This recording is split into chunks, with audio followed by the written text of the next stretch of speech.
ஏசப்பா என்னை ஆசீர்வதிங்க ஏசப்பா. இல்லை நான் சொல்லுதேன், ஏசப்பா என்னை ஆசீர்வதிங்க ஏசப்பா, எங்கள் அம்மா அப்பாவை ஆசீர்வதிங்க ஏசப்பா, எங்கள் பிள்ளைங்களை ஆசீர்வதிங்க ஏசப்பா, எனக்கு நல்ல சுகத்தை தாங்க ஏசப்பா, எனக்கு ஒரு வியாதியும் வந்துடக்கூடாது ஏசப்பா. என்ன ஏசப்பா இந்த மாதிரி ஆகிப்போச்சு, ஒரு ஆண்டுடைய பிள்ளைக்கு இப்படியெல்லாம் நடக்கக்கூடாது ஏசப்பா, என்னை பாதுகாத்து கொள்ளுங்க ஏசப்பா, என்னை ஏந்துங்க ஏசப்பா, தாங்குங்க ஏசப்பா, தப்புவீங்க ஏசப்பா, உங்கள் சிறைகளை என்ன செய்யுங்க, மறைச்சிக்கோங்க ஏசப்பா, உங்கள் தோளில் என்னை தூக்கி என்ன செய்யுங்க, சுமங்க ஏசப்பா, உங்கள் உள்ளங்கைக்குள்ளே என்னை வச்சுக்கோங்க ஏசப்பா. அப்படின்னு மட்டும் போகிறவன் சீசன் அல்ல, அப்படின்ட்டு போகிறவன் விசுவாசி.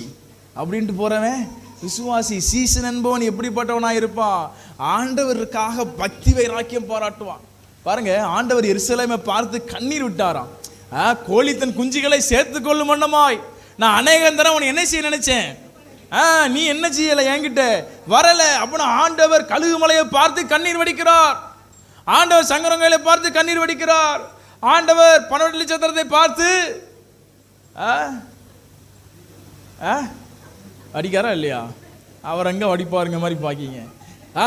நம்ம ஊரை பார்த்து ஆண்டவர் என்ன செய்கிறார், கண்ணீர் வடிக்கிறார். நீங்க உங்க ஊரை பார்த்து கண்ணீர், எங்க ஊருக்குள்ள போகும்போது தூசி கீசி கண்ணில் போட்டா கண்ணீர் என்ன செய்யும், வருமா ஒளிய. அழிந்து போற ஜனங்களை பார்த்து கண்ணீர், ஆண்டவரே எப்ப ஏசப்பா இந்த அற்புதம் செய்வீங்க அப்படின்னு சொல்லி, அப்படித்தான் நம்முடைய சுய காரியங்களுக்கு தான் கண்ணீர் வருத ஒளிய. அவர் எருசலேமை பார்த்து கண்ணீர் வடித்த மாதிரி நீங்க கோட்டை கழுமையிலே பார்த்து கண்ணீர் வடிக்கீங்களா? நீங்க உங்க ஊரை பார்த்து கண்ணீர் வடிக்கீங்களா? நீங்க உங்க தெருவை பார்த்து கண்ணீர் வடிக்கீங்களா? நீங்க உங்க பக்கத்து வீட்டை பார்த்து கண்ணீர் வடிக்கீங்களா? என்ன கண்ணீர் அப்படின்னா அவங்க ரட்சிக்கப்படாம இருக்காங்களே.